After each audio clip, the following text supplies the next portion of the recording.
Et bonsoir à toutes et à tous, j'espère que vous allez bien. Bah, écoutez, c'est Maxime de retour pour la traditionnelle émission de débriefing du match de ce week-end et encore la grosse équipe 2 semaines de suite. C'est extraordinaire. Du coup, on a Salut Joël, Salut tout le monde. on a Salut Vincent, Salut Max, salut l'équipe. notre ami Franck Salut à tous. et Kylian, le petit dernier, félicitations, qui a rejoint les Galiche Youngs. Salut Kylian. Félicitations. Salut le chat. Voilà. Il est parmi nous. Comme ça, donc. Au niveau du programme, petit programme léger, donc le débrief du match contre Wolfsburg, le prochain adversaire avec Mainz, le carnaval, et on finira avec la traditionnelle chronique du vieux Borussen. Voilà, au niveau du. Et la soirée de Vincent, voilà, aussi. Voilà, c'est ça. Et on finira avec les exploits de Vincent à la fin. Bon, personne en déplacement. Tout le monde était bien au chaud chez soi. Pas de Galiche-Jung qui sont plus sur les routes. Donc, écoutez, on attaque directement dans le vif du sujet avec la composition d'équipe que je vous la rappelle, comme d'habitude. Dans les gardiens, donc Kobel en défense centrale, donc Schlotti, Anton, Zule. Vous verrez ma petite faute, c'était Schlotterbeck qui était capitaine et non Anton. Svensson à gauche, Ryerson à droite. Dans l'axe, Nmecha, Bellingham. À gauche, Brandt. À droite, Beyer. Et dans l'axe, Guirassy. Messieurs, je crois que c'était Franck, Kylian et Joël. Vous étiez proche d'un 11 sur 11. Ouais. Dommage. Il y a un petit zouleux qui est apparu et puis voilà qui vous a faussé votre prono. Je commence avec toi, Joël. C'est pas possible. Celui-là, il était à notre soirée. Il n'a pas pu jouer. C'est une photo, hein. C'est pas possible. Il y a des preuves, hein. Ouais, mais c'était à 15h30 le match, donc il avait le temps d'arriver. Et je crois que c'est un peu mesquin parce que je crois que Vincent avait vu Zuleux. Et donc lui aussi, en fait, il fait 10 sur 11. Je sais plus, oui, pardon, c'est vrai. Je crois qu'il a mis Silva devant, mais bien joué d'avoir vu Zuleux parce que vraiment, c'était très, très, très, très improbable quand même. On en a parlé. En ce moment, il est un peu pestiféré, donc je l'ai pas mis titulaire. Ouais, mais Joël, on en a parlé. Je te laisse, vas-y, Joël, l'explication. En fait, on en a parlé. Si on regarde sur les derniers matchs, en fait, Anton joue plus à droite, il joue dans l'axe. Et donc, ce qui fait que Kovac ne joue plus avec deux gauchers derrière. Ce qu'il faisait avant. Donc, si on suit cette logique-là, enfin, c'est ce que nous, on en a déduit hier, tu sors Baïsebani, tu mets Zoule parce qu'il veut un droitier à droite.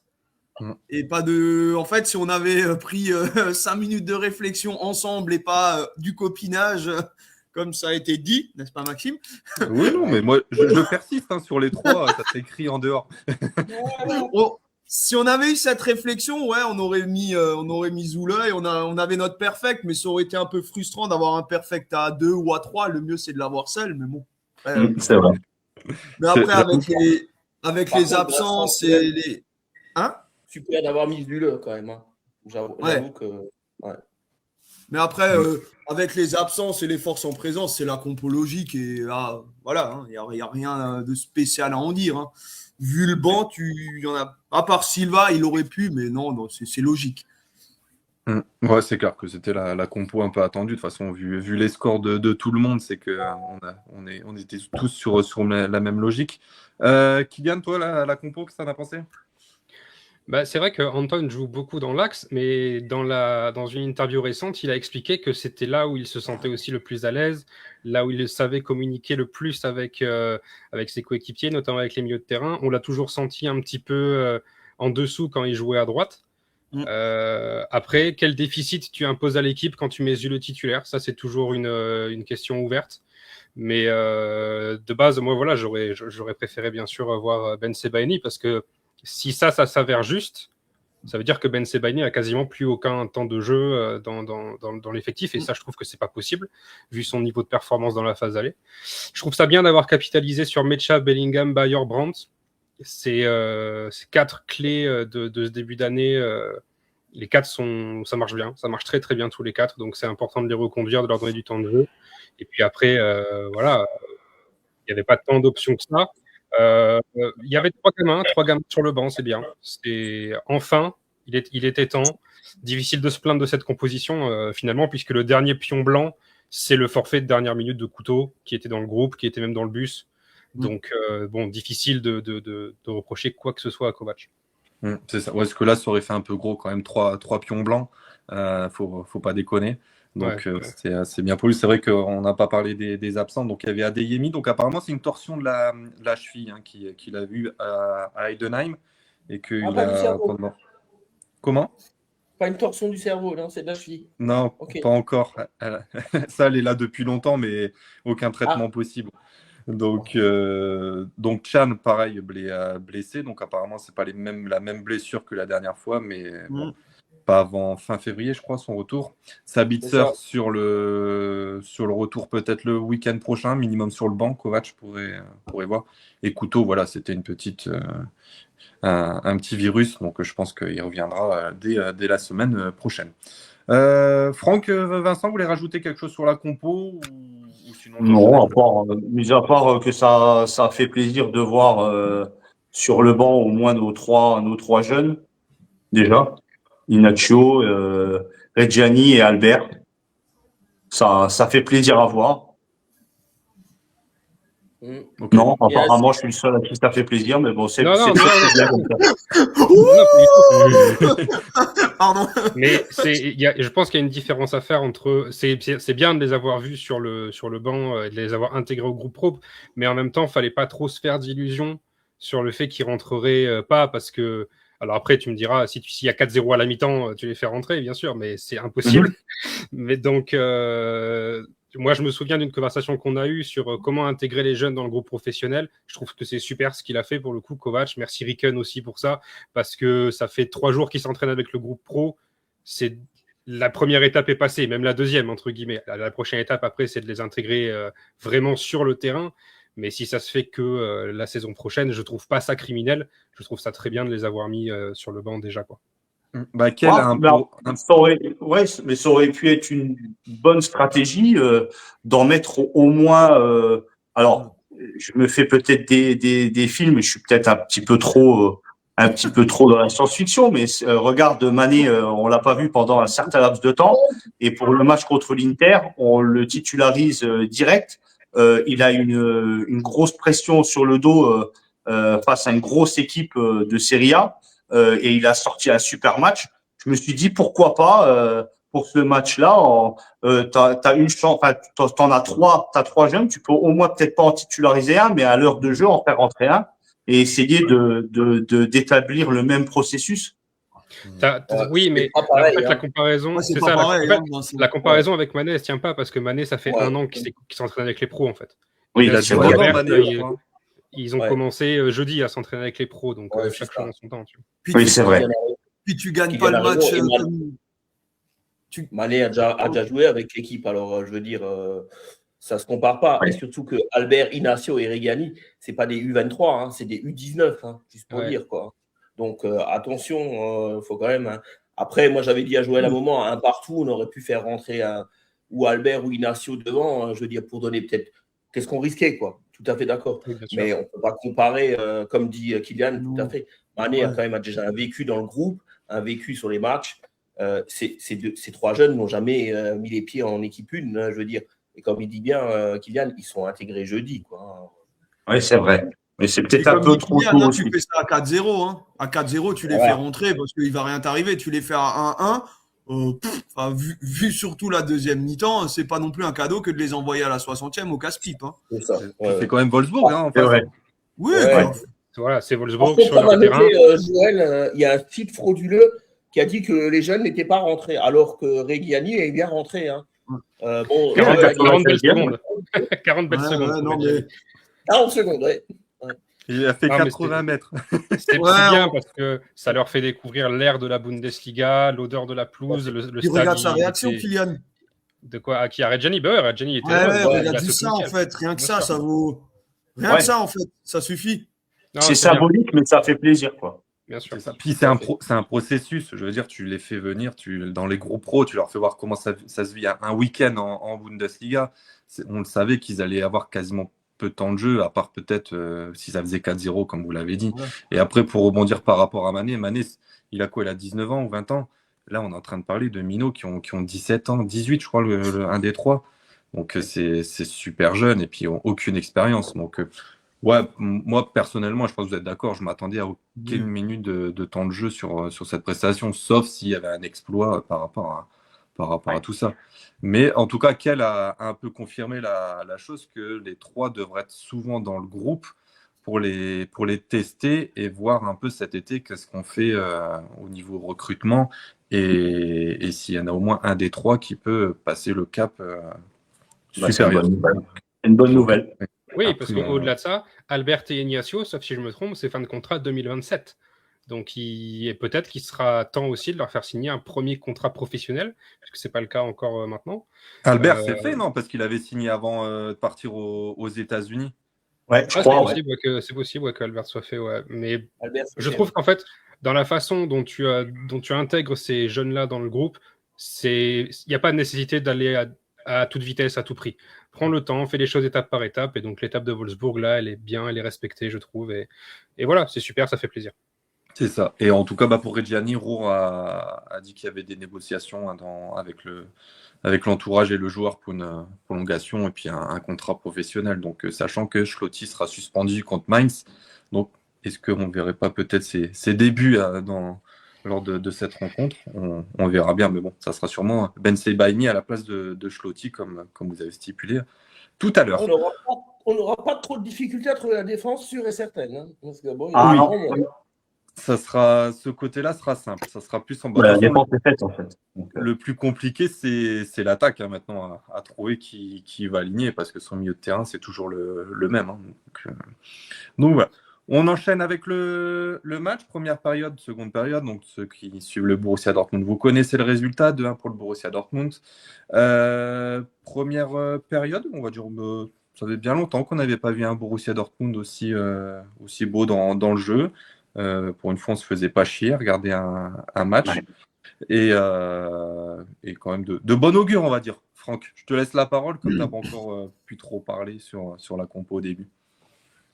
Ouais, c'est un peu plus. Un Borussia Dortmund, ouais, un cran au-dessus, mais ça reste quand même. C'est pas encore franchouillard. Hein. On remerciera Amoura de louper toutes ces occasions et d'essayer de le mettre toujours en lucarne de Kobel parce que. Franchement, on passe quand même derrière la limite, d'un Wolfsburg qui est, quand tu vois comme disait Kylian la semaine dernière, hein, leur effectif, ça ne vend pas du rêve. Hein. Ils jouent avec deux papis au milieu, hein, Eriksen et Arnold. Eriksen, il est marqué. Hein. Quand tu vois Eriksen, le temps est passé sur le visage d'Eriksen. Ouais. Tout à fait, ouais. Et Arnold, c'est pas la première jeunesse. Hein. On sait que c'est un pou et que c'est un emmerdeur de première catégorie. Bon, après, c'est vrai que la première mi-temps, ça allait. Quand tu regardes les statistiques, on domine tout dans les tirs, cadrés, compagnie. Possession. Ouais, possession, on est tout. Hein, quand même, on a fait moins de fautes aussi et tout. On domine, mais tu vois pas une grande différence, quoi. Hein, vu le score, quoi. Hein, bon, après, c'est le football voulu par notre entraîneur. Hein. J'irai lui en parler 2-3 mots mardi, je vais peut-être un peu le secouer, vu qu'il comprend. N'oublie pas ça, s'il te plaît. Ouais. Et surtout lui demander pour que je fasse un perfect. Hein. Comme ça, je donnerai la compo tout à fait. Vincent, je l'ai. Alors, je lui donnerai la mauvaise à Vincent et comme ça, je ferai la bonne peut-être. Bon. Connaissant Kovac, je ne suis pas sûr. Quoi. Je crois tout bon. Bon, oui, la première mi-temps, oui, maîtrisée, mais c'est pas non plus encore super, quoi. Hein, ça fait 1-0, mais en fait, tu dis ce genre de match, les années précédentes, normalement, tu es à 2-3-0 mi-temps avec ce genre de prestations. Ouais, mais bon, les autres années, on peut être aussi loin derrière. Quoi. Quelquefois, hein, on a perdu contre Wolfsburg, à un moment, on perd 2-0, justement quand Kovac était entraîneur là-bas, quoi. Et on n'a pas mis un pied devant l'autre. Donc, moi, surtout, je fais la fine bouche par rapport au football, mais bon, Pour l'instant, on gagne, mais c'est rien de fameux, quoi. Hein. Après, moi, j'ai bien aimé le milieu de terrain, Bellingham, Nmecha. Surtout Bellingham, je trouve qu'il est de mieux en mieux. Et c'est très intéressant le volume de jeu qu'il propose. Et ce qu'il y a, il résiste physiquement aussi maintenant, ce qui n'était pas le cas début de saison, au duel et tout ça. C'est bien, quoi. Par contre, il y en a un, je trouve, qui est complètement. C'est Svensson. On peut en parler de Svensson. Il est. Ouf, moi, je le trouve qu'il est. Il s'est fait bouger encore. Hein. Ouais. Il se fait bouger. Il ne sait plus où il est par moment. Et. Ouf. Je veux dire, heureusement qu'ils ne sont pas trop insistés de son côté. Mais ouais. Après, bon, première mi-temps, la défense, ça allait. On en reparlera un peu en deuxième mi-temps. J'ai trouvé un peu notre ami Schlotterbeck un peu à l'ouest, hein, je dirais. Voilà. Schlotti, c'est un très bon défenseur, mais il lui reste quand même le truc pour passer d'un grand défenseur. Mais ça, on verra sur la deuxième mi-temps, quoi, je veux dire. Bon, devant, Bayer, il se donne. Hein. Tu peux pas dire, il se donne, il essaye. Il fait avec ce qu'il a, je veux dire. C'est joliment dit, il fait avec ce qu'il a. Et comme Vincent, en fait, il fait avec ce qu'il a. Avec ses moyens. Oui. Mais voilà. C'est joli. Ouais, bon, Guirassy fait du Guirassy, quoi, hein, je veux dire. Voilà, bon. Et Brandt est toujours là parce que c'est le gars qui est capable de te faire la dernière passe. C'est quand même le seul joueur qui a une vision un peu devant, hein, je veux dire, qui est. Mais je retiendrai surtout, moi, le milieu de terrain. J'ai trouvé Bellingham et Nmecha bon, quoi. C'est vrai que Brandt, il a été un peu. T'as l'impression qu'il était un peu transparent, mais après, quand tu regardes un peu le replay du match et tout, tu dis ah bah non, en fait, il a quand même été intéressant dans des phases de jeu offensives. Oui, Brandt, il est brillant. Hein. Brandt, c'est. Ouais, je suis d'accord. Il a raison, Franck, de mentionner Mecha et Bellingham, mais Brandt, c'est vraiment. Quand tu regardes en fait toutes les actions offensives, il est forcément dans le coup, en fait. C'est le gars qui crée le décalage, qui crée la vitesse, surtout par la passe, parce que lui, il n'a pas la vitesse physique, il n'a plus le coffre, mais il est dans une forme assez brillante. Et du coup, ce trio-là, parce que c'était vraiment à plat, hein. Brandt ne jouait pas du tout dans la position dans laquelle on le connaissait, demi-ailier gauche. Là, il y jouait vraiment relayeur droit. Et moi, ça m'a plu, personnellement. Je ne sais pas ce que Franck en pense, parce que c'est vrai que Brandt, c'est un sujet, Brandt, hein, c'est tout un sujet au club. Hein. Ouais. Mais c'est ce qu'on avait dit avec Joël quand on a regardé le match, vu qu'on a regardé ensemble, vu qu'on a fait une bouffe avec Zule après. Donc, c'est vrai que quand tu regardes les positionnements, on a joué en 2 en pointe. Tu voyais Bayer bien devant et Guirassy, quoi. Et Brandt derrière, quoi, je veux dire. Quoi. Je trouvais ça intéressant, quoi. Je veux dire que ce système de jeu, moi, je préfère ça, quoi, je dirais. Quoi. Ça amène du rythme, en fait, sans ouais, un peu plus, ouais. Ça... Et tu le mènes ton milieu de terrain, en fait. Tu voyais qu'avec Nmecha Diop, comme tu l'as souligné, ils ont vraiment dicté le jeu du Borussia Dortmund. Et je me souviens, il y a peut-être 2-3 mois, quand on faisait des émissions, on disait ouais, la défense, elle faisait que sauter son milieu de terrain pour que ça arrive en attaque. Et quand tu regardes, on le fait quasiment plus. Ça, maintenant, on cherche à construire avec Nmecha, avec Job ou avec les ailiers sur le côté. Donc c'est beaucoup plus intéressant. Donc peut-être que Kovac a trouvé une autre solution un peu meilleur dans son jeu. Joël, toi, du coup, qu'est-ce que tu en as pensé de la rencontre? Et c'est vrai que Franck, tu as souligné Schlotti, mais moi, j'ai trouvé Anton aussi sur la première période un peu en dessous. Et je vais te reparler d'une occasion, c'est à la 15e où il perd complètement le ballon en plein dans l'axe et où Amoura, lui, il faut lui faire un exercice de tir au but pendant une semaine parce que le nombre de tirs qu'il a eu. Mais là, je comprends pas pourquoi il fait pas un plat du pied et qu'il essaye un extérieur qui passe. Donc c'est ça. Joël, du coup, première période. Ouais, ça a été mieux que les autres matchs, on va dire sans être non plus extraordinaire. Il y a eu du mieux. Après, je trouve qu'on concède quand même énormément d'occasions et des occasions nettes. Je veux dire, moi, c'est ce que j'ai dit à Franck. Je trouvais que Wolfsburg et Heidenheim, en fait, c'était un peu la même chose. Des grosses situations qui mettent pas au fond.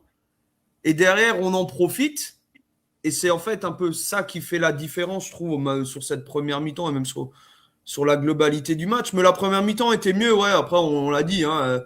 Bellingham et Nmecha, c'est mieux. Brandt, de toute façon, sur un côté, c'est pas son poste. Il est mieux dans le cœur du jeu, dans l'axe. Hein. C'est un 10. Et autrement, oui, derrière, moi, je trouve que derrière, on concède beaucoup trop d'occasions et des occasions un peu faciles, en fait, par naïveté ou par manque de concentration ou un peu, ouais, je vais en reparler, mais on joue Heidenheim, on joue Wolfsburg, ça va, c'est pas machin. Je trouve un peu moins concentré, peut-être sur les petits que contre les gros. Ouais, prendre un peu la légère le match. Je trouve, parce que quand tu vois les occasions, quand même, qu'à Wolfsburg, c'est des grosses occasions. Hein. Ah bah, t'es un top 5, tu te prends une branlée, hein, faut dire c'est ça. Là, après, voilà, on marque de nouveau sur corner. Voilà, on les tire bien quand on les tire bien et ils font pas 15 mètres de haut pour redescendre au second poteau. Ouais, forcément, c'est bien. Non, mais c'était une meilleure première mi-temps que depuis longtemps. Ouais, c'est vrai, ça c'est à souligner. Vincent, toi, du coup, la première période, comme ça, je finis avec Kylian et ses petites palettes. Alors effectivement, première mi-temps très très très intéressante. Après, j'ai remarqué un Bayer, encore une fois, effectivement, il fait avec ce qu'il a, mais ça a été un des joueurs les plus dangereux, je trouve. C'est juste dommage aussi que son occasion qui finit sur la transversale, elle n'a pas été concrétisée par un but parce que j'ai trouvé en plus l'occasion super belle. Je suis un petit peu moins d'accord avec Svensson. Moi, je l'ai trouvé pas extraordinaire, comme on a pu le voir dans certains matchs qu'il a fait où il a été excellent. Mais je l'ai trouvé aussi intéressant. Il n'a pas été nul non plus. Anton, vraiment en dessous, effectivement. Schlotterbeck, bon, mais fait beaucoup d'erreurs en ce moment. Je ne sais pas trop ce qu'il a. Il fait des fautes un petit peu inutiles. On en reparlera surtout en deuxième période, à la 52e minute en tout cas. Et je remarque quand même un manque de technique et un manque de réalisme devant le but quand même, parce qu'on a eu, il me semble, 2 phases de jeu où on a complètement étouffé l'équipe de Wolfsburg. C'est juste dommage qu'on n'a pas pu, parce qu'on a eu quand même énormément d'occasions. Bon, eux aussi, ils en ont eu, hein, des occasions même un peu plus franches que nous. Mais heureusement que il y en a qui étaient un petit peu en mode peintre. Donc, surtout l'occasion d'un mois qui finit complètement dans les travées. Mais bon, après, très très bonne première période de No Youths en tout cas. Ouais, c'est clair. J'étais en train de regarder combien ils avaient eu de frappes justement en première période Wolfsburg. Donc c'est 4 tirs cadrés, 4 tirs, 0 cadré. Donc Amoura, c'était vraiment une catastrophe. Kylian, je te laisse le mot de la fin sur la première période. Et puis encore un but sur corner, passe D de Ryerson. Brandt qui marque de la tête, on aura tout vu maintenant. Et en plus, je crois que tu me l'avais dit, c'était le 12e but sur une phase arrêtée. Donc un point fort pour nous cette saison. Ouais, carrément. Ouais. Toute compétition confondue, c'est le 16e, hein, du coup, si on rajoute la Champions. Ouais, forcément, c'est en une trentaine de matchs maintenant, forcément, ça devient un point fort. Le problème, c'est que ça devient aussi un point faible, parce qu'on prend aussi un but en deuxième période sur coup de pied arrêté. Ça devient quelque chose de récurrent depuis le début de l'année. Le passage en 3-5-2, un truc qu'on n'a pas trop souligné, c'est OK, Brandt, on le met donc demi-espace droit, mais ça veut dire qu'on met Mecha aussi demi-espace gauche, et j'ai bien aimé, moi, ce Mecha en projection. Moins à tenir à tout prix sa position, c'était plus Bellingham qui tenait la position derrière à tout prix, et ça laissait du coup la place aux autres pour se projeter, parce qu'ils savaient que derrière il y avait un mec qui était vraiment carré dans les interceptions. Maintenant, vous avez parlé de Schlotterbeck, d'Anton, mais je mettrais Zule aussi. Les 3 derrière, en fait, je les ai trouvés pas terribles, quoi. C'était vraiment peut-être le point faible, parce que Svensson n'a pas été très bon, c'est vrai. Il n'a pas fait pour autant d'erreurs manifestes. Mais c'est vrai que derrière, Amoura, en fait, on a laissé de la place à Amoura, qui est à la fois le meilleur et le moins bon joueur de Wolfsburg, du coup. Parce que ces occasions, quand même, les appels qu'il fait, c'est très, très, très classe, ce qu'il fait. Le problème, c'est qu'à la fin, il ne sait pas les convertir. Donc, ceci dit, dans la production de la première période, je trouve que le 1-0 est quand même logique. Bayer, entre les lignes, ça a été assez fort. Guirassy, à la fin de ce match, il finit avec 18 duels au total. Ça fait 70 duels en 3 matchs. C'est quelqu'un, Guirassy. C'est pas quelqu'un qui se cache, en tout cas. Il joue ses matchs à fond. Lui, il vient pour en découdre. Et franchement, 70 duels en 3 matchs, faut faut prendre le bain glacé à la fin parce que sinon les muscles ils tiennent pas, quoi. Vas-y, on voit les images.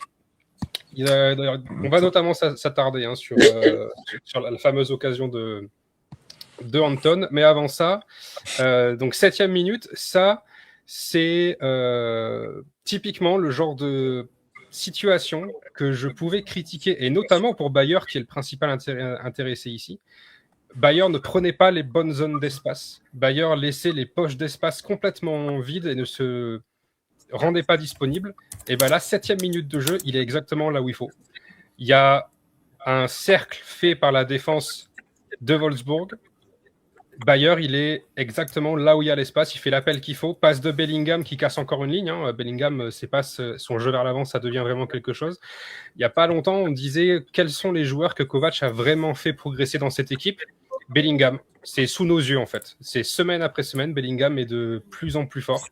Donc là, ça casse une ligne. Bayer est dans la place qu'il faut. Il fait l'appel qu'il faut. Et à la fin, ça donne une frappe pour, je crois que c'est Guirassy qui a arrêté. Ouais, c'est pas tant la finalité de l'occasion qui est intéressante là, c'est le jeu de position de Bayer. Il prend en confiance, hein. Je trouve que ça se voit, parce que sur sa même action, juste après, il met un petit pont à un mec. Je sais pas lequel des deux, là, le prend le petit pont, mais il le prend dans la même action. C'est remarquable quand même. Il faut le sentir, et on voit d'ailleurs surtout ce que Franck disait, pointe à deux, là où Guirassy a été le meilleur à Stuttgart, là où Bayer a été le meilleur à Hoffenheim. Quelle bonne idée de finalement les associer, on espère que ça dure, quoi.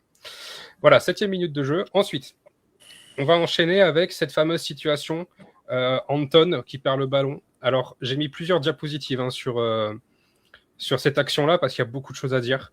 Le triangle du milieu de terrain, donc qu'on voit reconduit, Brandt, Mecha, Bellingham, ils sont tous les trois pris, à 1 mètre près peut-être, par l'entrejeu de Wolfsburg. On voit Julian Brandt qui indique la zone avec son bras droit, qui indique que le couloir droit est complètement déserté. C'est vrai, il y a Zule qui est là. Zule, je crois qu'il ne peut pas être plus mal placé que là où il est. Soit il recule un peu vers son but, et dans ce cas, il donne une ligne de passe à Anton, soit il étire vers la ligne de touche, et aussi il offre aussi une ligne de passe. Soit il prend l'espace en avant, et Anton peut la jouer peut-être en hauteur. Là où il est, c'est trop risqué de lui donner. Et où est Svensson ? Pourquoi il n'y a personne dans le couloir gauche à ce moment-là, alors que la zone d'espace, on la voit tous. Svensson n'est pas là, il est sans doute beaucoup plus haut, beaucoup trop haut, j'imagine. Donc Anton, à ce moment-là, ne sait pas quoi faire parce qu'il n'y a aucune passe qui est vraiment, vraiment saine. Il attend sans doute le mouvement de quelqu'un, mais d'avis que ça doit être Zule. Mais on va voir du coup avec celle d'après que Zule, il va rien faire du tout. Vas-y, tu peux passer à la diapositive d'après. Zule, il est exactement au même endroit, il n'a pas bougé. Un plomb. Il pouvait pas bouger. On dirait, il se gratte les couilles presque, on dirait, là sur le screen, quoi. Bon, on voit que Mecha a un petit peu étiré côté gauche, on voit que Bellingham tente de se projeter, on voit que Brandt a compris qu'a priori, couloir droit, il ne se passera rien. Donc, il tente de revenir un petit peu vers Anton. La vérité, c'est qu'à ce moment-là, c'est déjà fini. Le pressing est enclenché de la part de Wolfsburg, et donc perte de balle d'Anton, et ça va donner donc, vas-y, tu peux tourner. Cette passe sur Amoura, et ça doit faire but, évidemment. Le problème de Zule, là, c'est qu'à la construction, il a servi à rien, et à la perte de balle, il défend sur personne. Tu as concrètement joué à 10 sur cette phase de jeu-là, et ça aurait pu faire vraiment 1-0, parce que Amoura, il doit la mettre en réalité. Schlotterbeck essaye de revenir.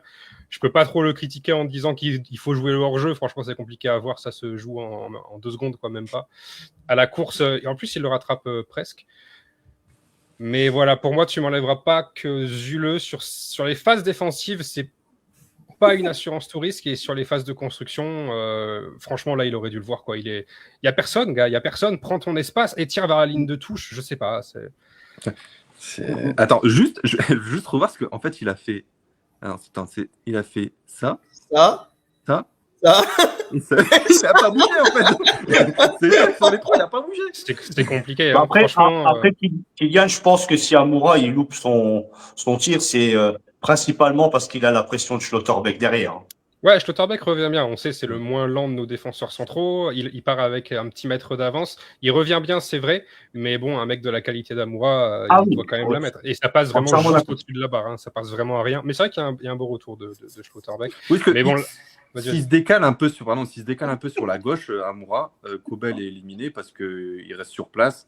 Et après, il la met. Hein. Franchement, il fait vraiment le mauvais choix, Amoura, sur la décision finale. Il la prend très mal. Il la prend mi-coup du pied, mi-extérieur. C'est sans doute ce qu'il fallait pas faire. Mais c'était pas tant ça que je voulais mettre en lumière. C'était surtout que phase arrêtée, où il n'y avait aucun danger, Anton se retrouve avec 0 solution parce que Zuleux a les crampons qui sont plantés dans la pelouse. Et alors, sans doute que Anton ne doit pas la perdre quand même. Il doit l'envoyer devant, jouer sur Guirassy. Peut-être que Svensson est long de ligne gauche et on ne le voit pas là sur l'image. Anton est aussi fautif, hein, bien sûr. Mais le comportement de Zuleux, pour moi, ça dénote vraiment d'un mec qui est plus du tout concentré dans ce qu'il fait, qui est plus du tout impliqué dans le club, en fait. Hein. Vous me contredirez pas, je pense. C'est un gars qui sait qu'il va partir dans 4 mois. Et ben voilà, ça se transcrit en 3 images. Il s'est passé genre 10 secondes. Le mec est au même endroit. Il a fait 3 pas. Ouais. Ah, mais à un moment, il pensait à sa raclette aussi. Il peut pas penser à tout. Ouais. C'est ce qu'il mettait un supplément jambon ou il mettait une rosette, c'est vrai. Donc... Allez, vas-y, avançons un petit peu. Ouais. Avançons un petit peu parce que ça, c'est ce qui emmène à la transversale de Bayer. Encore une fois, une passe dans le dos de la défense de Julian Brandt sur la droite ici pour l'appel de Ryerson qui attaque super bien l'espace. Honnêtement, la passe est magnifiquement dosée. Le défenseur, il a vu que le numéro de Ryerson. À la fin, on voit l'appel de Guirassy qui va faire un appel premier poteau. C'est bien, je pense que c'est ce qu'il doit faire à ce moment-là. Et moi, j'aimerais attirer quand même votre attention sur ce que va faire Maximilian Bayer, qui est donc là actuellement dans le dos de Denis Vavro, qui fait un très mauvais match. Il est malin. C'est très, très, très filou ce que fait Bayer, parce que là, donc, il est à un petit peu plus d'un mètre peut-être de Vavro. On pourrait croire qu'il va peut-être étirer vers le second poteau, ou peut-être qu'il va aller dans le dos de Guirassy. Tout ça serait plutôt intelligent. Au final, il va prendre une décision qui est complètement différente et qui est... Franchement, c'est génial ce qu'il a fait. Et on va le voir donc juste après. Vas-y, tourne. Il a ralenti sa course pour que Vavro... Il est actuellement là, Vavro, c'est le mec qui va détourner. Ouais. Il est juste devant le gardien. En fait, en ralentissant sa course, il se donne un espace complètement libre. Il est tout seul au point de pénalty et personne ne l'a vu venir, à part Ryerson, évidemment. Le centre est parfait, point de pénalty. Alors, il peut y avoir débat. Est-ce que Bayer doit la prendre? Est-ce qu'il doit la laisser à Mecha? Pour moi, il doit la prendre. C'est un attaquant. Il est sur son bon pied. Pour moi, il doit complètement la prendre. Il fait la course et en plus, il est même vraiment sur ses appuis parce qu'à la fin, il ne court quasiment plus tellement il sait qu'il est tout seul. C'est vraiment dommage pour lui que ça ne finisse pas au fond parce que c'est très vicieux en fait comme façon d'attaquer l'espace. Faire croire à ton adversaire direct que tu vas taper le sprint de ta vie pour le dépasser pour au final rester vraiment dans son dos, c'est une façon très années 90 finalement de se créer de l'espace. Et franchement, moi, j'ai beaucoup aimé ça parce qu'on l'a pas beaucoup vu de la part de qui que ce soit cette année. Personnellement, en tout cas, j'ai retenu ça, quoi. C'est clair. Et puis, puis après, le ballon, il faut vraiment un truc bizarre, quoi. Le barre transversale, ça ressort, ça va sur le côté. Moi, j'ai cru qu'elle était dedans. Ouais, moi aussi. J'ai crié tout seul pendant un certain temps. Et je me suis aperçu qu'en fait, il n'y avait pas but. Donc, ça a été compliqué. J'ai eu un moment de gênance intense que j'étais tout seul. Non, mais c'est vrai que j'ai eu la même réaction dans le sens de dire merde, en fait, elle n'est pas rentrée. Je ne voyais pas comment elle n'avait pas pu rentrer ce ballon. Mais c'est vrai que c'est drôle. Donc, on peut quand même souligner Ryerson qui, au bout de l'effort, s'est vraiment jeté pour faire son centre. Regardez sa position, il n'y a rien de moins naturel que ça. Le mec, il est en chandelle dans la surface de réparation. Ouais, c'est appréciable. C'était cool. Franchement, c'était une belle action. Passe de Brandt, course de Ryerson, et puis l'appel vicieux, comme tout, de Maximilian Bayer. Si ça fait 1-0, c'est magnifique sur ça. Ça va sur la transversale. Je ne sais pas s'il y a quelque chose d'autre en première période. Après, on est en seconde. Ouais, j'ai pas mis le but parce que bon voilà, je vais pas vous rappeler ce qui s'est passé sur le but, mais je dois quand même donner un grand mea culpa à Kovac parce que j'étais le premier à dire mais pourquoi mettre Brandt au premier coteau, ça ne sert à rien. Et ben écoute, il s'avère que début février, finalement, Brandt met un but de la tête. Ça, franchement, c'était pas dans mon Big Go 2026 quoi. C'est ça, c'est vrai que c'était extraordinaire. En plus, le corner est un peu mal tiré hein, quand tu regardes. Le gardien aussi, il est mal tiré. Hein. Franchement, ouais.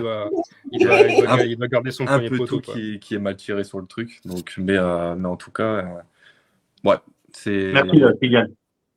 Ouais, c'était parfait. On enchaîne du coup avec la seconde période. Alors, je pense qu'on va être beaucoup. Excusez-moi de vous avoir dérangé. sur la seconde. parce qu'on est un peu retombé dans nos travers. On a revu le Borussia Dortmund de ces derniers temps, qui a laissé le jeu à Wolfsburg. Donc, bon, il y a déjà cette égalisation. Oh putain, Franck. Oh là. Il m'étouffe moi-même. À la 52e, donc but égalisateur de Wolfsburg. Schlotti, fautif de A à Z sur tout, sur cette main inutile. Sur le fait, après, sur le but égalisateur, parce que c'est lui qui doit marquer le buteur. Et en plus, au passage, il se prend la petite biscotte qui va le suspendre au prochain match contre Mainz. Joël, du coup, la seconde période, qu'est-ce que tu en as pensé, toi? Alors là, tu peux faire qu'on est resté au vestiaire. Hein. Non, on a été à la deuxième mi-temps, on a vu notre Borussia Dortmund de d'habitude. Hein. Trop absent partout. Cette deuxième mi-temps, elle était, mais... Ouais, dans la lignée, en fait, de tout ce qu'on a pu faire ces derniers temps. Alors, franchement, en positif, on n'a pas trouvé grand-chose à retenir de rien, à part l'action qui emmène le 2-1. Et là, tu te dis que t'es béni des dieux, t'as presque la chance du champion. Mais autrement, il y a pas grand-chose. Il y a pas grand-chose à retenir, hein, à part que, j'en redis, hein, si c'est pas Wolfsburg en face, le match c'est 3-1 et tu le perds. Hein. Il tire 2 fois sur la barre et encore on a Schlotterbeck fait des pertes de balles plein axe un peu très dangereuses. Ouais, franchement, j'ai pas trouvé. La deuxième mi-temps était insipide. Voilà. Ouais, c'est clair qu'il y avait une perdition dans tout. Je veux dire, on se demande en un quart d'heure dans le vestiaire qu'est-ce qui s'est passé pour qu'une équipe, tu vas pas me dire en 15 minutes ce que tu viens de faire pendant 45, tu l'as perdu en revenant sur le terrain. Donc, j'ai l'impression que les mecs, ils sont restés au vestiaire. Il n'y avait pas d'intensité. En fait, tout ce qu'on a bien fait en première mi-temps, on l'a plus fait en deuxième. On a laissé faire Wolfsburg. Ouais, on a vraiment laissé faire Wolfsburg et on a de la chance d'avoir joué, encore une fois, que Wolfsburg. C'est ça. Comme disait, je crois que c'est Franck qui me disait pendant le match, peut-être si on joue Leverkusen et c'est Chic en face, il a un triplé et là tu peux mettre Chic 3 buts. Hein. Ah oui, c'est clair qu'à la fin, mais et nous on a mal aux dents. Ça fait pas 2 à la fin. Et on a mal aux dents. Merci Franck. Voilà. Il fallait qu'il fasse le jeu. Oui, il fallait qu'il la fasse. Donc mauvais placement, sans ballon. Très mauvaise. Duel perdu. Par contre, je voudrais revenir sur un truc. J'avais demandé à Kylian s'il faisait des graphismes. Il m'a dit non, mais quand je vois encore une fois ceux-là, moi je dis oui. Hein. remets le graphisme en question, n'importe lequel, mais vas-y si tu veux. C'est quoi le graphisme? J'ai pas compris. N'importe quel montage, vas-y. Quel montage que tu as vu. Ouais. Voilà. Hop. Tac. Oh, mais quand je vois ça, regarde-moi ces petites. N'importe quoi, c'est pas du graphisme. J'ai juste fait une capture d'écran et j'ai fait des flèches jaunes de merde. Et il me dit, ouais, tu fais du graphisme. Non, mais n'importe quoi. Un peu de respect pour les métiers artistiques. N'importe quoi, je suis pas graphiste. Mais ouais, donc vraiment, seconde période, on a eu de la chance, comme tu l'as dit, ça touche la barre. Il y a Magère qui est à la 81e, parce que ce ballon, pareil, sur le centre, je sais même pas comment il fait, parce que Kobel ne bouge pas, personne ne bouge, et ça tape la barre. Hein, donc vraiment chanceux. Retenir Nmecha de la deuxième mi-temps. Parce que le but, Guirassy le marque, mais Nmecha fait 90% de l'action. Hein. Silva aussi, hein. La passe, elle est belle aussi. Mais autrement, non, pas grand-chose autrement de positif à part ça. Hein. Ouais, il n'y avait rien d'autre à dire sur cette seconde période. Vincent, toi, du coup, la seconde période, si tu veux compléter.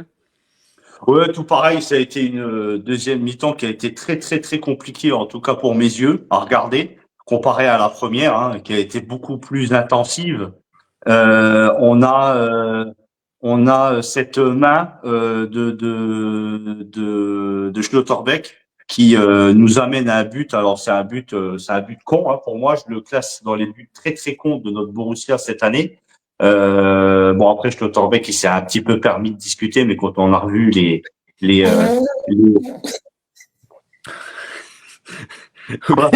il coupe même pas son micro, il se mouche. quand on a revu le ralenti, on voit bien que la main, elle est clairement là et elle est clairement volontaire. Après, il n'y avait pas grand-chose à se mettre sous la dent, en tout cas de notre côté.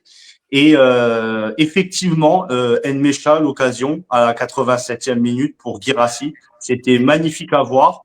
Et heureusement que Guirassy est là pour nous sauver la mise à chaque match. Bon, alors à chaque match, je Oh dirais là, pas. oh là, Oui, mais enfin, c'est normal pas non plus. Le Je replay sais que t'essayes des de te émissions. remettre la Guinée dans les pieds. Voilà. C'est toi qui as mis le commentaire sous le post à Maxime, je crois, finalement. Ouais, c'est ça. Non, même pas. C'est ça, pas, c'est ton mais autre non. compte. Après janvier, on n'a pas vu Guirassy marquer un but. Alors, je ne sais pas si c'était lui qui nous a sauvés. Hein. Aïe, aïe, aïe. Donc, oui, Mais il marque bon, le deuxième.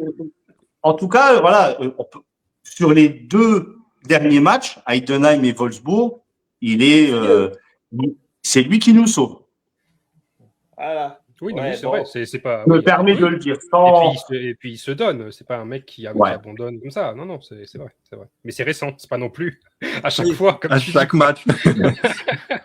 Ouais. Non, je plaisante un petit peu, mais c'est vrai que ça fait plaisir de voir Guirassy qui nous sauve. Ça lui redonne un petit peu de confiance. Et puis j'espère que vendredi et mardi, il sera de nouveau là pour nous sauver la mise.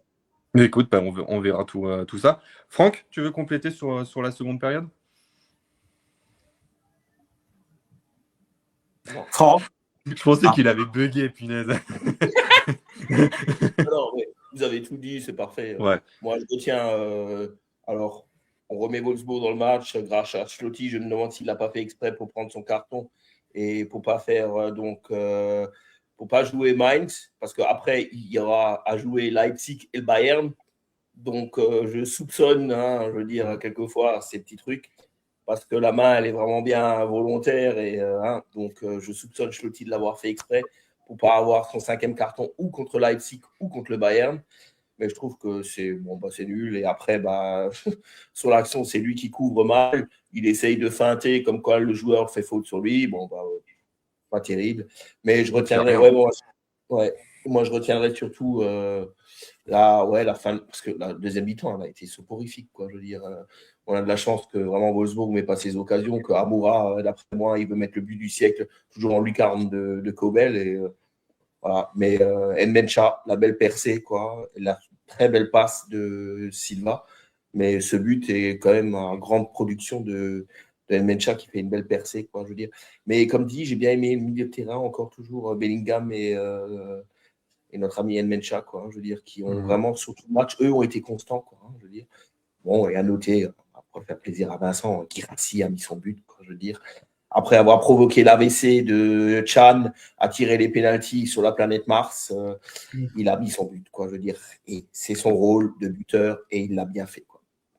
C'est clair. C'est vrai que Nmecha, il a vraiment pris une ampleur dans le jeu et dans sa manière. Les coups de rein et puis la projection vers l'avant, c'est vraiment j'espère qu'on pourra le garder et que cet été, il ne nous quittera pas par rapport à ça. Apparemment, ça parlerait pour le prolonger, mais vraiment, chapeau à lui. Et comme disait Kylian, vraiment, pour moi, je me permets de le dire, pour moi, c'est vraiment le meilleur joueur de l'équipe pour cette saison. Vas-y, Franck. C'est une écurie. Excuse-moi de t'avoir coupé. Pardon. On réglera ça demain soir. Ah, mais si, on peut en parler. En vrai, si tu dis que c'est Mecha, ça me choque pas. Il y en a d'autres dans la balance, mais il fait partie des mecs qui sont toujours réguliers, en tout cas. Ouais. Et ce que disait Kylian, surtout Nmecha, physiquement, il avait du mal à finir ses matchs. Je trouve que c'est de mieux en mieux. C'est pas encore ça, mais je trouve que dans le physique, il est déjà mieux. Parce que sinon, sa percée à la 87e, il ne la fait pas, quoi, je veux dire. Et là, quand même, tu vois qu'il a de repos aussi. Ouais, aussi, ça aussi. On a... Le fait de ne pas avoir joué mercredi fait c'est clair aussi. Ouais. Parce qu'après, sinon, avec les blessés qu'on a, je veux dire, on remerciera notre sport directeur parce que j'espère qu'il n'y a plus d'autres blessés. Parce que s'il y en a un qui se blesse en défense centrale, qu'est-ce qu'on va faire? S'il y en a un qui se blesse au milieu de terrain, qu'est-ce qu'on va faire? Et on sait que sur les côtés, c'est aussi limité. Alors,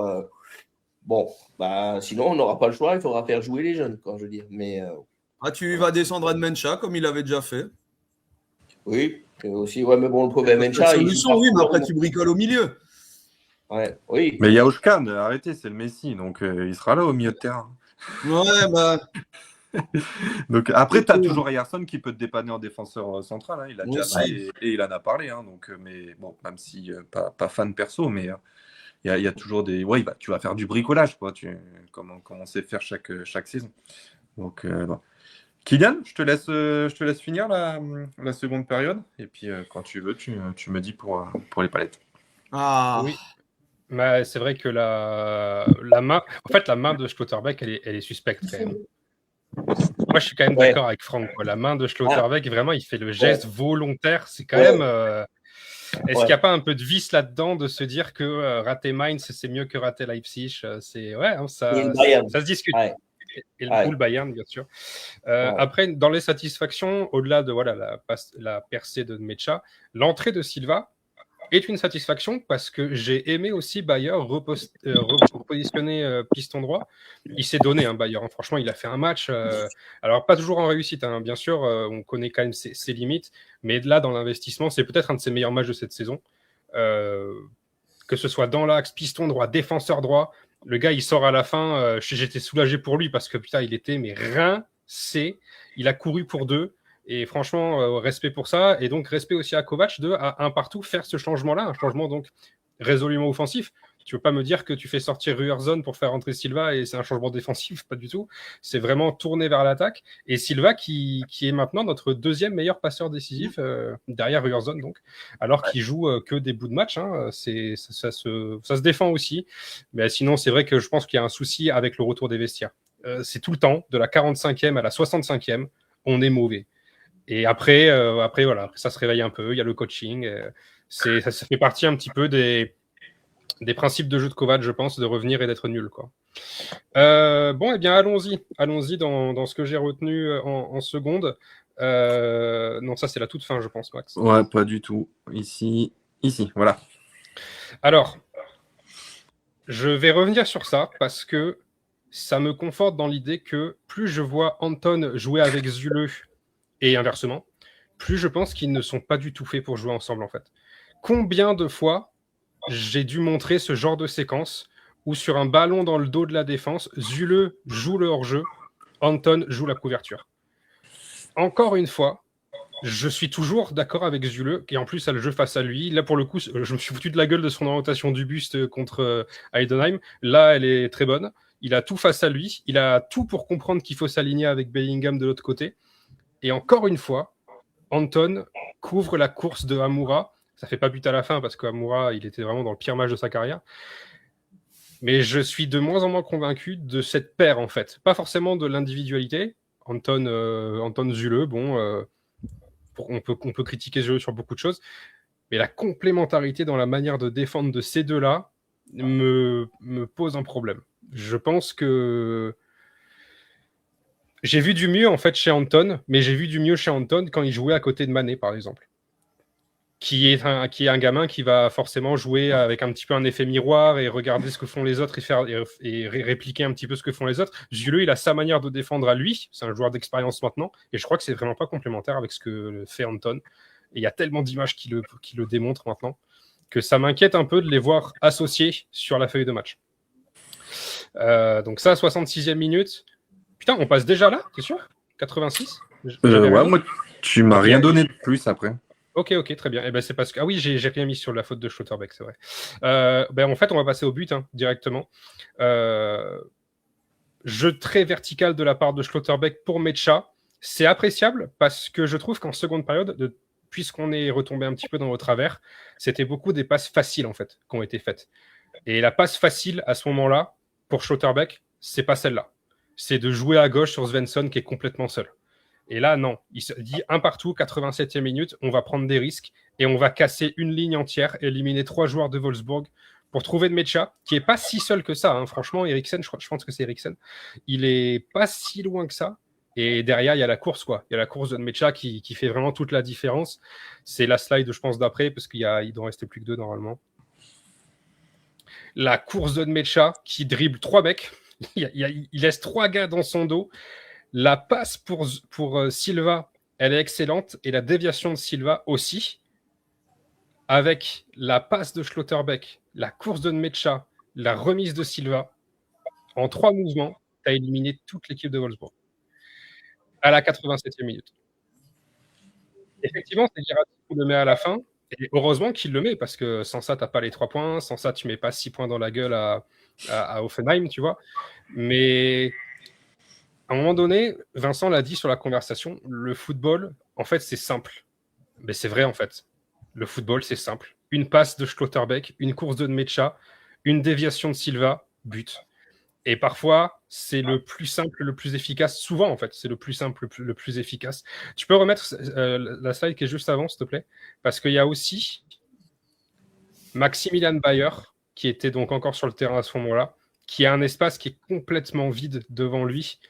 Mecha, alors forcément, là, il avait les yeux sur le ballon, il sort d'une course qui est admirable. Il peut aussi tout aussi bien la mettre en profondeur pour Bayer. 87e minute, Wolfsburg défend très mal, il faut aussi le dire, parce que laisser un espace comme ça à la 87e alors qu'il y a un partout, c'est que tu n'as pas envie de tenir ton score. Mais voilà, victoire à la fin 2-1, malgré la deuxième période qui était quand même plus à l'avantage de Wolfsburg. Quand Vincent dit que Guirassy nous offre la victoire, c'est partiellement vrai parce qu'il faut souligner la course de Nmecha, bien sûr. Mais à la fin, il faut quand même le mettre, ce but. Et encore une fois, le gardien Grabara, franchement, il plonge dans le mauvais sens. C'est un bêtisier, ce mec. Donc voilà ce que j'avais à retenir sur la seconde période. Ouais, ok. Bah, écoute. Et après, il y a Nmecha fait aussi un peu une feinte, ce qui pourrait reprendre le ballon à Guirassy. Et ouais. Il aurait pu, mais en tout cas, c'était très bien joué. Vraiment une belle action qu'on n'avait pas vue depuis un certain temps. Une percée plein axe comme ça, c'est vrai que ça fait plaisir quand ça arrive, quoi. C'est ça, c'est comme tu dis. Du coup, une victoire un peu à l'arraché, on va dire aussi victoire chanceuse, parce que Wolfsburg a aussi bien mérité un match nul sur cette rencontre, mais qui permet de mettre un peu la pression au Bayern, qui jouait que ce dimanche à 17h30. Donc on va continuer du coup avec les résultats de la journée. Donc je voulais mettre. Donc on avait commencé avec vendredi soir avec un Union Berlin-Francfort. Donc ça s'est fini sur un match nul 1-1. Très très grosse ambiance à l'Union. Je crois qu'ils fêtaient encore leurs 60 ans pour l'anniversaire du club. Donc beau choréo, beau craquage aussi de fumigène. Et match à peu près regardable, on va dire. C'était pas non plus. Francfort qui s'en prend pas 3. C'est un exploit. Donc voilà. Nos amis de Fribourg qui gagnent 1-0 contre Bremen. Mainz, nos prochains adversaires, qui gagnent 2-0 contre Augsbourg. Donc Mainz qui est sur dans le vert. Ça va beaucoup mieux. Et puis je ne sais plus qui l'avait dit, si c'était Kylian ou Franck, qu'il se sauverait à la fin de la saison. Écoutez, ça part vers le bon sens. Sampaoli qui gagne 2-1 contre Stuttgart.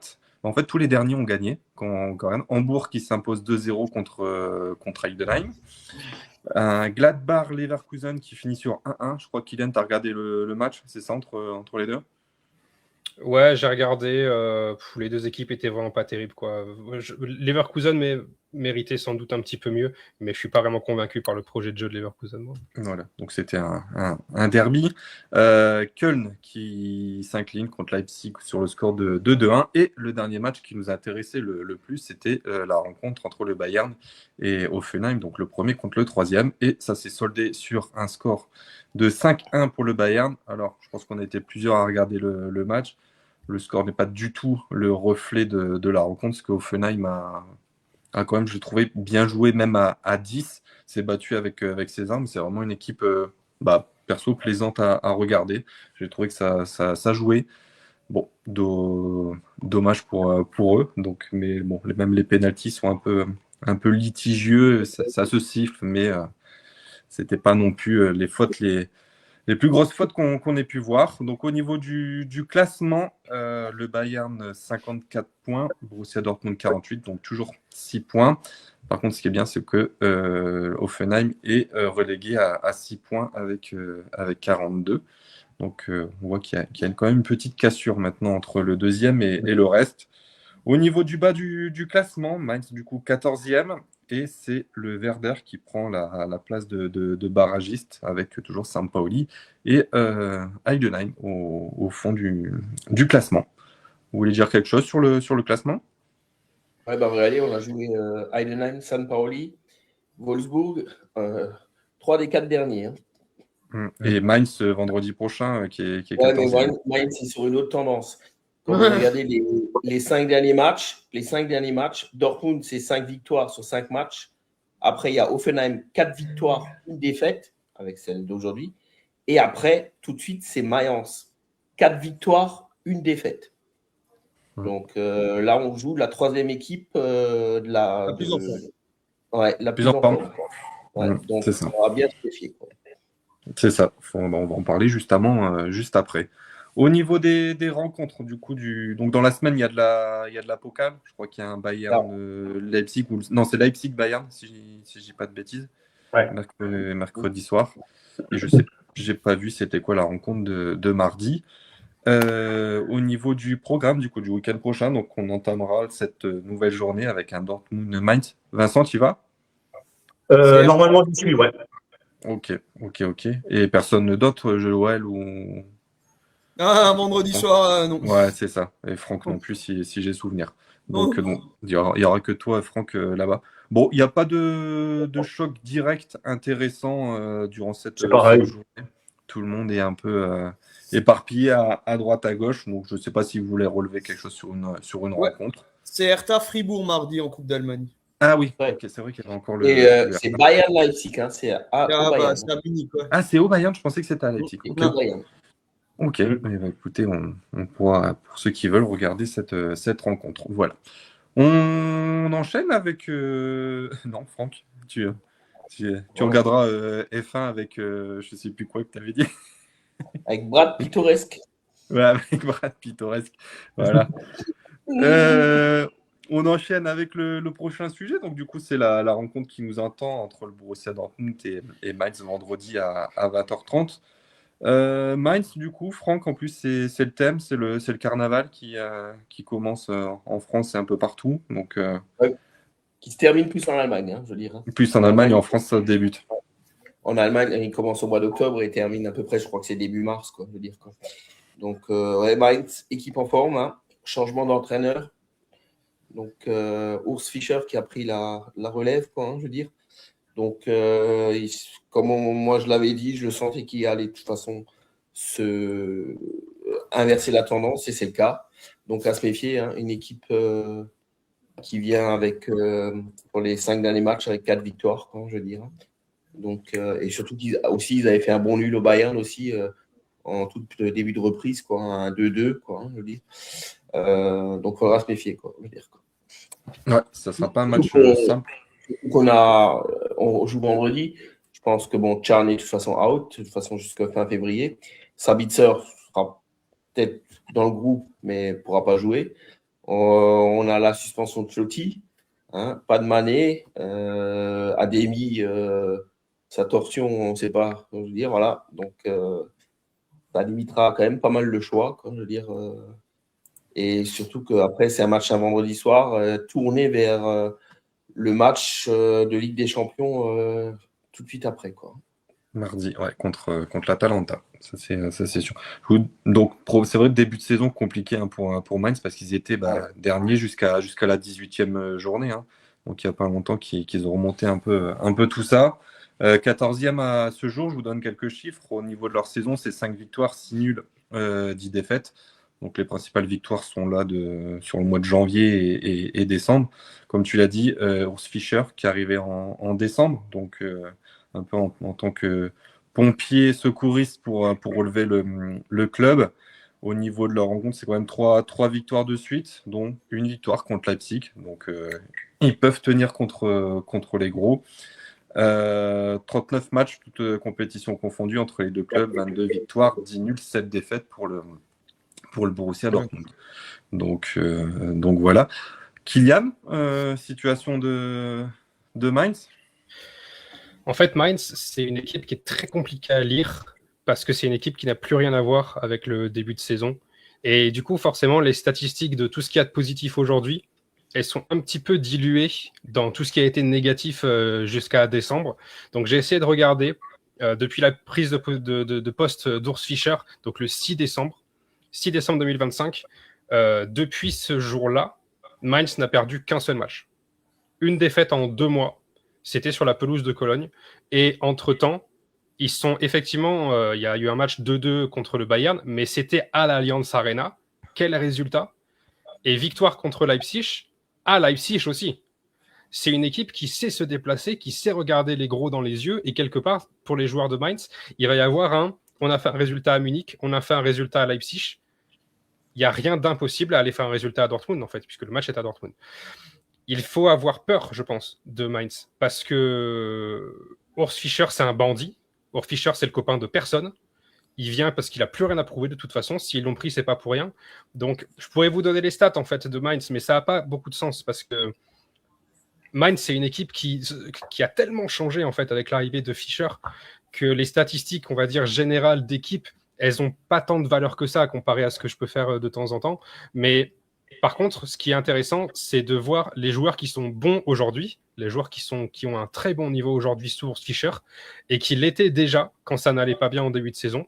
Et pour moi, il y a vraiment 3 mecs qui se détachent, et qui se détachent d'ailleurs pas que pour moi. Dans tous les classements de statistiques avancées, c'est constamment des gars qui sont cités dans les premiers noms. C'est Kaishu Sano, sans doute le meilleur joueur de Mayence.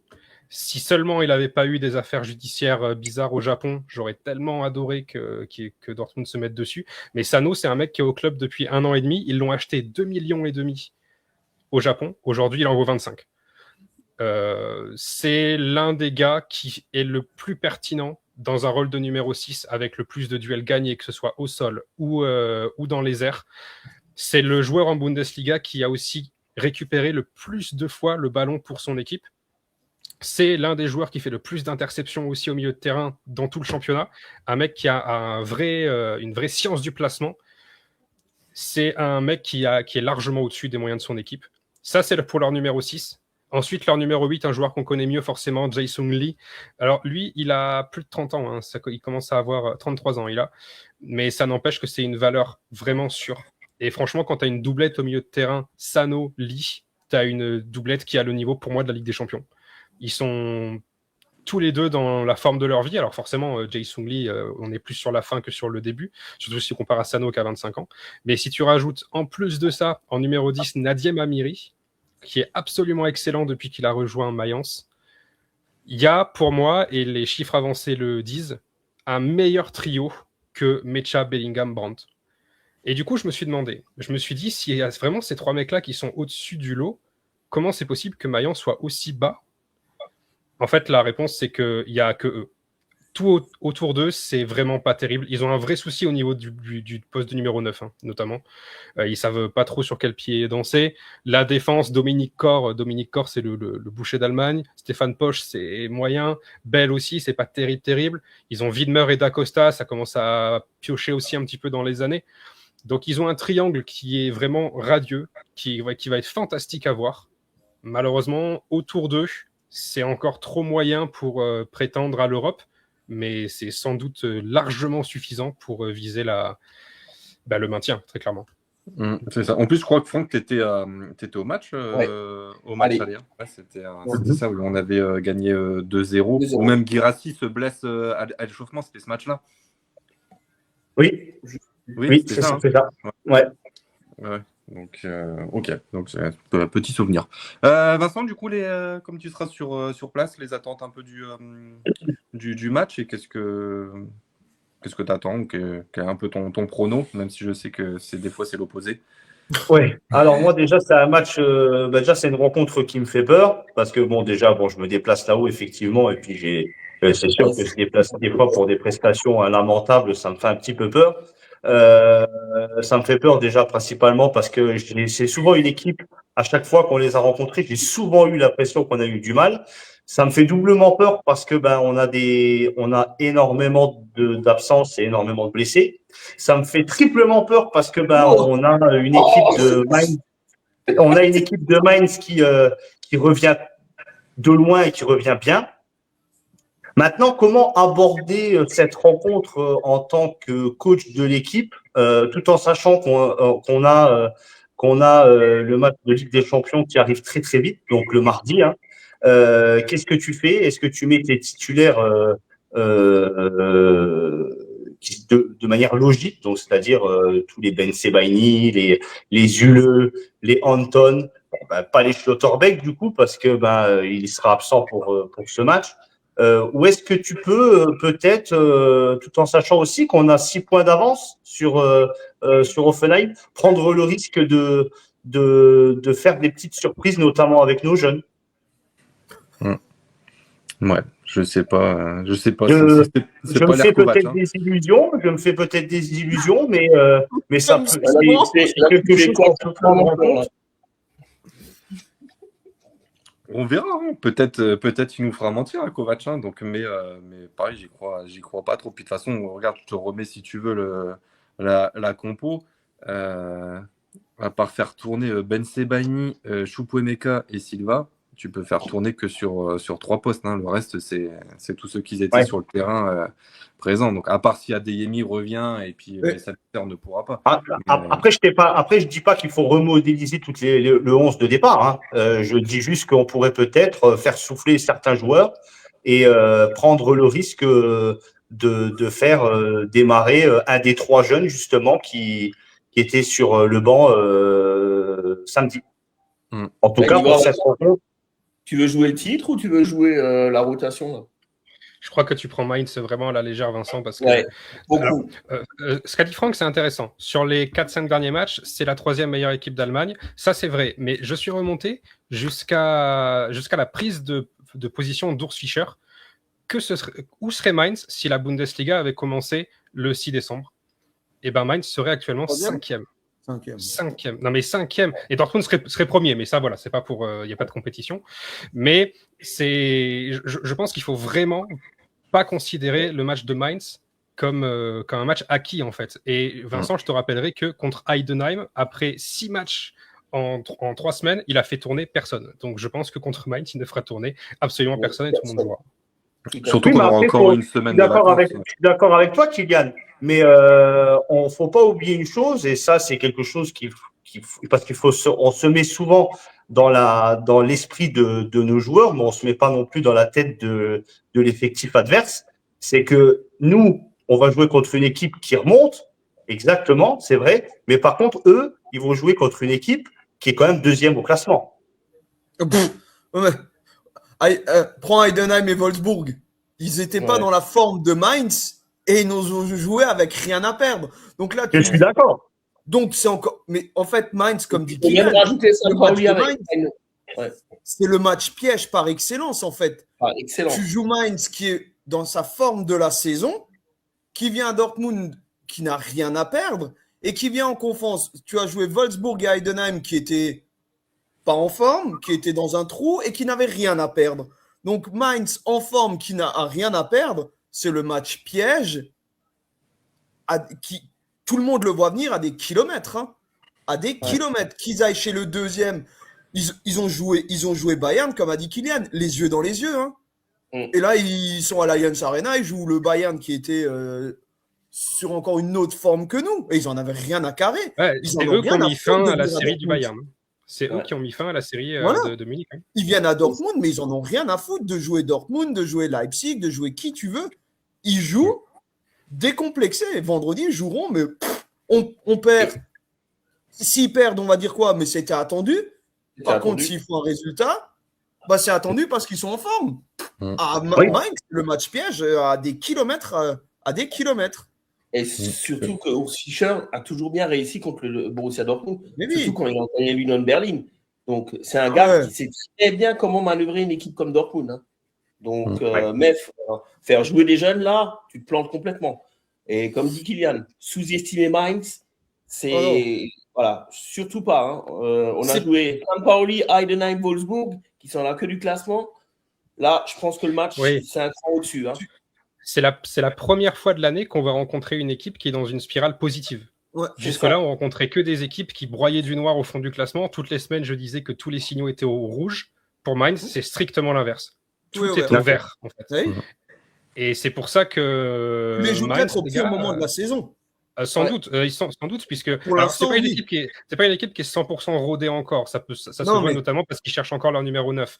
Mais ils ont des certitudes et des certitudes qui sont plus élevées qu'à Dortmund sur certains faits de jeu. Et ça, c'est parce que Urs Fischer est un grand scientifique du foot et qui sait jouer avec ce genre d'effectif-là et en tirer le meilleur. Et c'est pour ça que au Parc, il va falloir venir jouer ce match comme si c'était pour le titre, en fait. Et la dernière fois qu'on a fait ça, on a fait 2 partout. Hein, donc, doucement avec Mainz, je dirais. Ouais. Ok. Bah, écoute, on verra. Joël, tu veux rajouter quelque chose sur le match? C'est bon, je pense. Non, moi, c'est comme dit, moi, j'aurais dit, comme ce que je dis, moi, c'est le match piège à des kilomètres.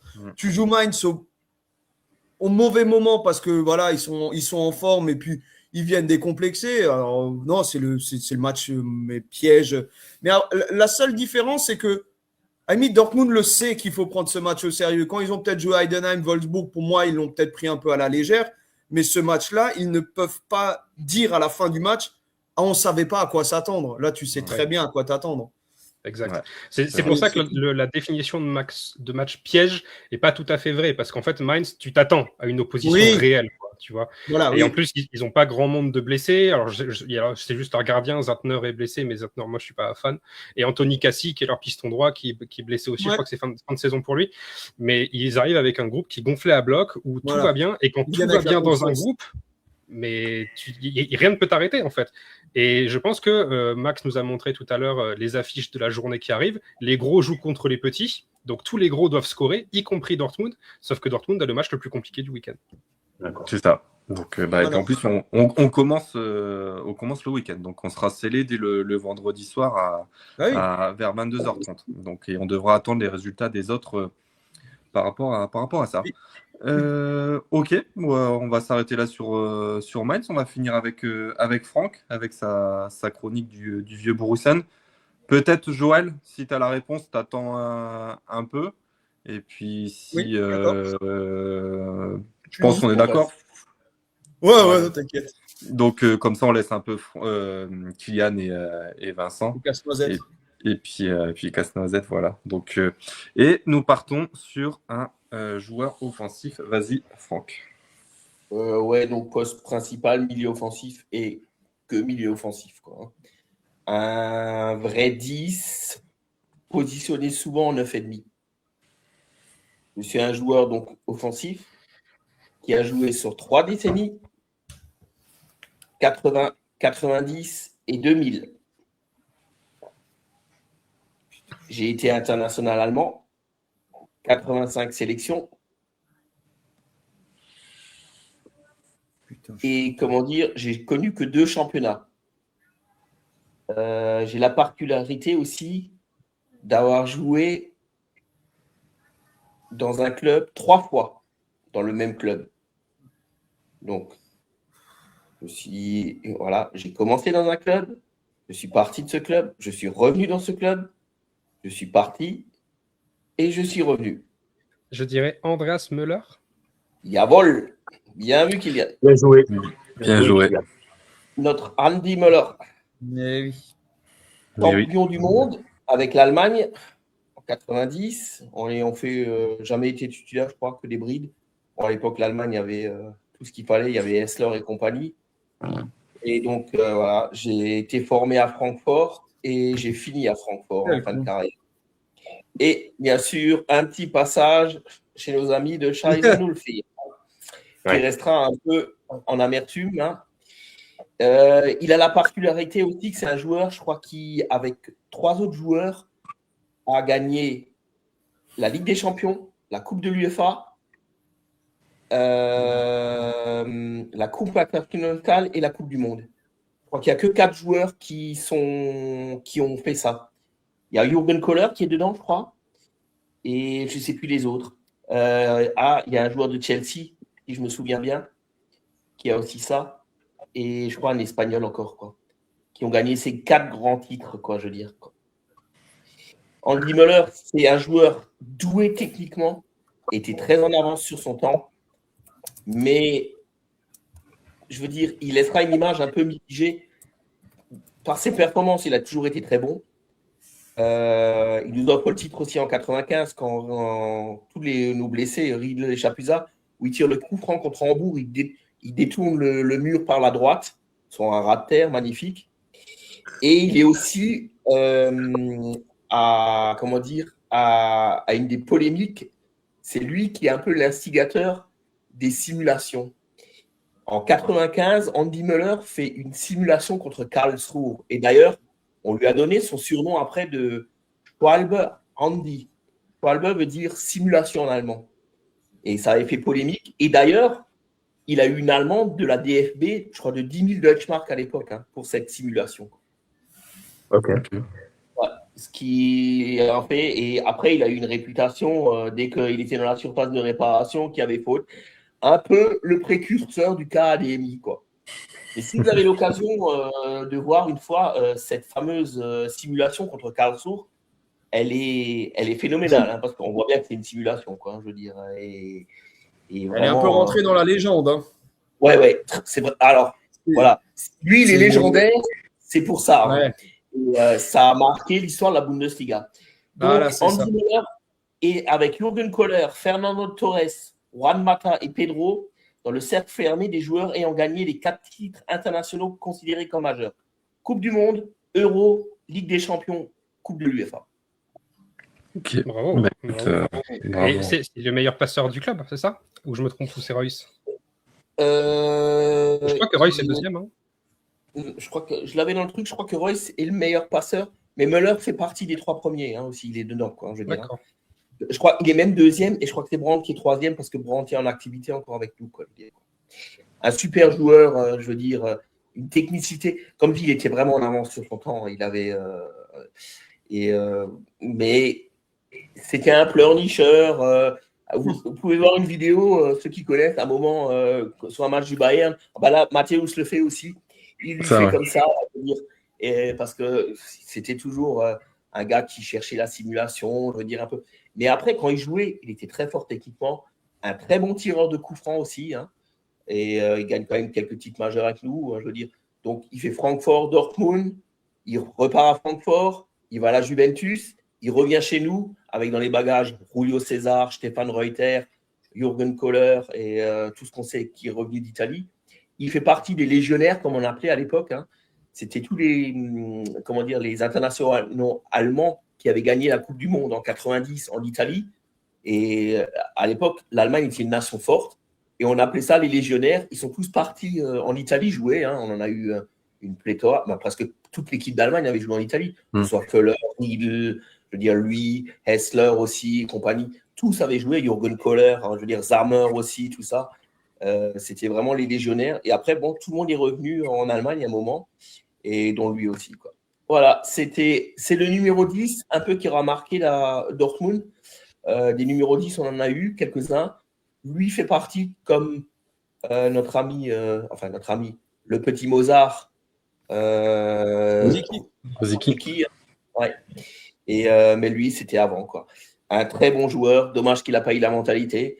Et pour dire, quand on va signer à Schalke, on voit déjà que la mentalité n'y est pas, quoi. Ouais, ça c'est la petite tache noire dans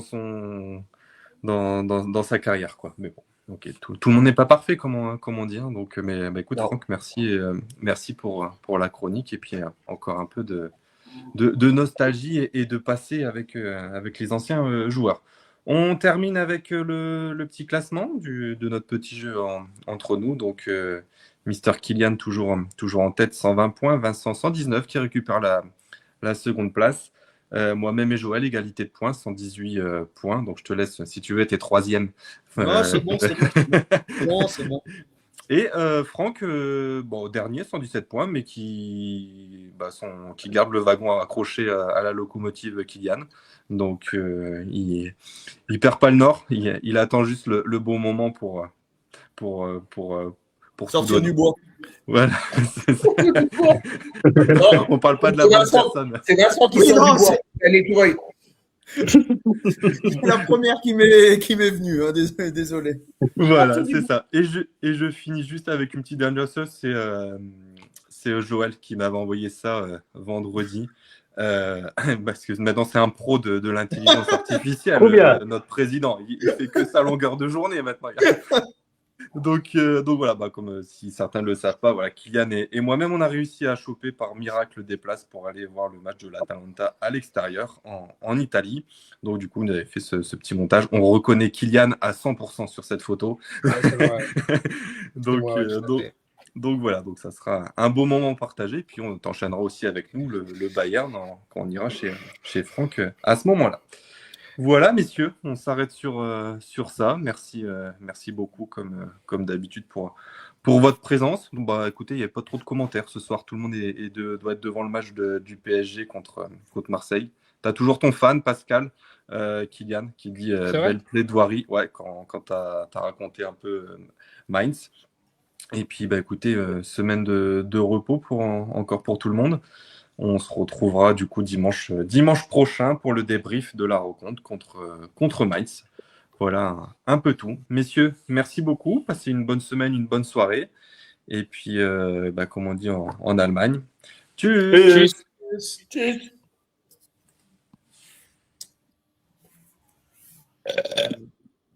Oh putain.